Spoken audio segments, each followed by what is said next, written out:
रोज एक नई कहानी देखने के लिए चैनल को सब्सक्राइब करें और बेल आइकन दबाना ना भूलें। मंजू एक बहुत ही सुंदर और आलसी स्वभाव की लड़की थी, जिसके चलते अक्सर ही वो अपने कामों को टाल दिया करती थी। कभी वो नहाना छोड़ देती थी तो कभी ब्रश करना। धीरे धीरे उसका आलस इतना ज्यादा बढ़ गया था कि उसने ब्रश करना ही छोड़ दिया था, जिसकी वजह से उसके दांत बहुत ज्यादा पीले पड़ गए थे और उसके मुंह से बहुत ही ज्यादा गंदी बदबू भी आती थी, जिसकी वजह से लोग उससे बात करने से दूर भागते थे। उसके परिवार में उसके पिता राजेश और माँ निर्मला रहा करते थे। ऐसे ही एक दिन मंजू के कॉलेज में पहला दिन होता है। वो अच्छे से स्टाइलिश कपड़े पहनकर कॉलेज जाती है। कॉलेज के कुछ लड़के उसको घेर लेते हैं और उसका मजाक बनाते हैं। कपड़े तो कमाल के पहने हैं, दिखने में भी पटोला हो, फ्रेशर हो क्या? चलो अब जो भी हम बोलेंगे ना तुम्हें वही करना होगा। तुम हम दोनों को बारी बारी किस करोगी? वो भी लिप टू लिप मैडम। ठीक है, पर मेरी एक शर्त है। शर्त? कैसी शर्त? मैं लिप टू लिप किस करूंगी तुम दोनों को और तुम दोनों भागोगे नहीं। बोलो, मंजूर है? मंजू उनको किस करने के लिए जैसे ही मास्क उतारकर आगे बढ़ती है तो उसके पीले दांत और मुंह की बदबू से वो लड़के वहाँ से रफू चक्कर हो जाते हैं। ऐसे ही वक्त बीतता है। मंजू के लिए अर्जुन नाम के लड़के का रिश्ता आता है। अर्जुन मुंबई की MNC कंपनी में जॉब करता था। उसके परिवार में उसके पिता आजाद सिंह और माँ किशोरी देवी थे। वो अपने घर वालों के साथ मंजू को देखने आता है। जी और बताइए आप लोग? हाँ, सब बढ़िया। बस अब बेटे की शादी हो जाए फिर तो सब ठीक हो जाएगा। अब जरा लड़की को बुलाइए आप। जी बस बस, अभी आते ही होगी मेरी बेटी। दोनों के परिवार वाले मिलकर उनका रिश्ता पक्का कर देते हैं और कुछ ही दिनों बाद उनकी शादी हो जाती है। सुहागरात की रात को मंजू अपने मुंह की बदबू छुपाने के लिए खूब सारी इलायची खा लेती है, जिससे उसके मुंह की बदबू कुछ टाइम के लिए नहीं आती। ऐसे ही वक्त बीतता रहता है। जब भी अर्जुन उसके करीब आता वो लाइट ऑफ कर देती और इलायची खाने के बाद ही उसको अपने करीब आने देती। साथ ही वो अपने ससुराल वालों से बातचीत नहीं करती थी और सारा टाइम वो बस अपने कमरे में ही रहा करती थी। उसका ये बर्ताव किशोरी को बिल्कुल भी पसंद नहीं था। वो उसके कमरे में आती है और कहती है, अरे ओ कामचोर नालायक, सारा दिन अपने कमरे में पड़ी रहती है मरी भैंस की तरह। कोई काम भी कर लिया कर। ना किसी से बोलती है न बतलाती है। हे भगवान, कहीं तो गूंगी तो नहीं है? नहीं नहीं। अरे करम जली, तेरा नाश चाहे। नहीं बोलना तो मत बोल, कम से कम घर का काम तो कर ले जाके। महारानी बनके सारा दिन बेड पे बैठी रहती है। पता नहीं क्या पढ़ा लिखा कर भेज दिया तेरे बाप ने यहाँ।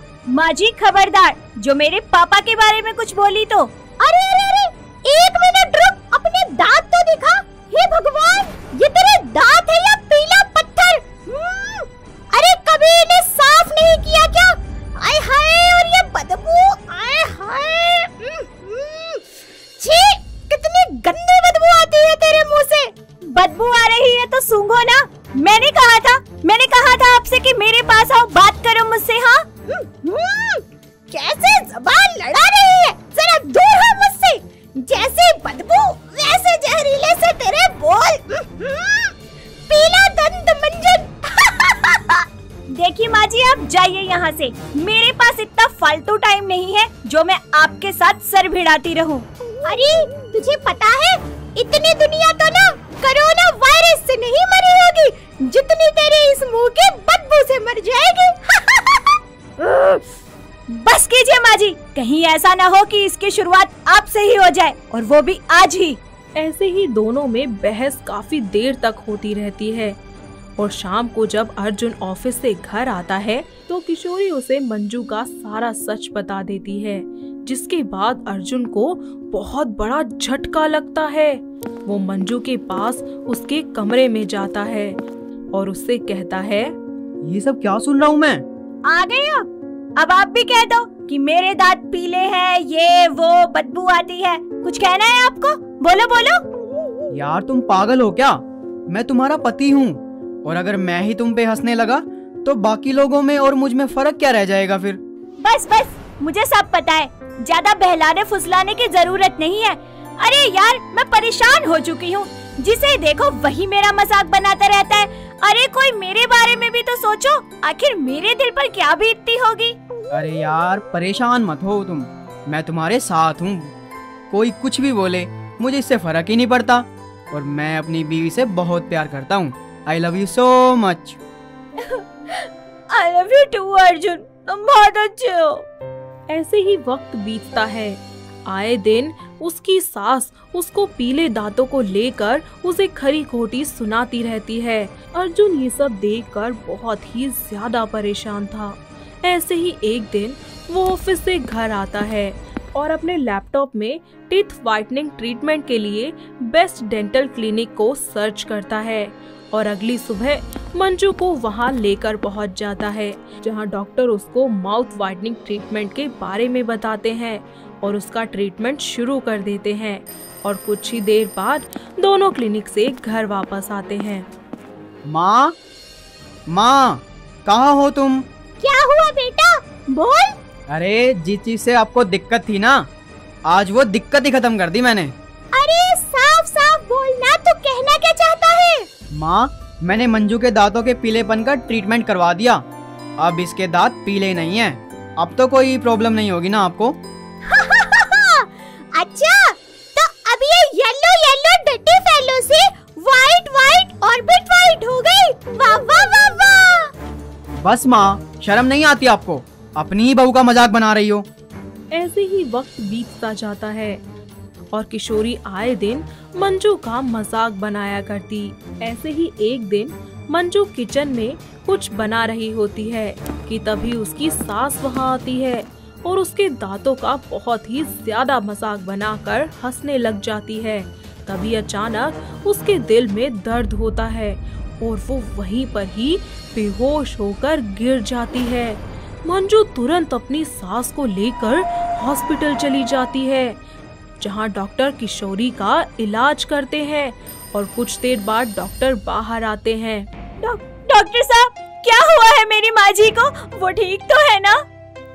जी देखिए, खुशी हो या गम, इंसान एक लिमिट तक ही बर्दाश्त कर सकता है, और आपकी सासू माँ को बहुत ज्यादा हंसने की वजह से हार्ट अटैक आया है। कुछ दवाइयाँ लिख दी है मैंने, आप लोग ध्यान से टाइम पर इन्हें देते रहिएगा। वक्त बीतता जाता है। मंजू अपनी सास की सारा दिन रात सेवा करती रहती है और उनका खुद से ज्यादा ख्याल रखती है। अपनी बहू का ये सेवा भाव देखकर किशोरी को अपनी गलती का एहसास हो जाता है और वो अपनी बहू से माफी मांगती है। मंजू बहू, मुझे माफ कर दे बेटा। मैंने हमेशा तेरा मजाक बनाया, तुझे चिढ़ाया, पर तूने एक अच्छी बहू बनकर अपना हर फर्ज निभाया बेटा। मुझे माफ कर दे। माँ जी, आप माफी मत मांगिए, मैं आपसे नाराज नहीं हूँ। जो हुआ उसे भूल जाइए और आगे बढ़िए। इस तरह मंजू को अपने पीले दांतों से हमेशा के लिए छुटकारा मिल जाता है। अब वो खुलकर सबसे बात किया करती और कोई उससे दूर भी नहीं भागता था। फिर सब मिलकर एक दूसरे के साथ खुशी खुशी रहने लगते हैं। तो दोस्तों, कैसी लगी आपको हमारी ये पीले दांतों वाली बहू? क्या आपके घर के आसपास भी है कोई ऐसी बहू जो अपने आलस के चक्कर में अपने दांतों को इसी तरीके से पीला कर रही हो? अगर हाँ, तो हमें कमेंट करके जल्दी से बताइए। दोस्तों, अगर आपको ये कहानी पसंद आई तो इसे लाइक करें, शेयर करें और कमेंट करके बताएं कि कहानी में आपको सबसे अच्छा क्या लगा।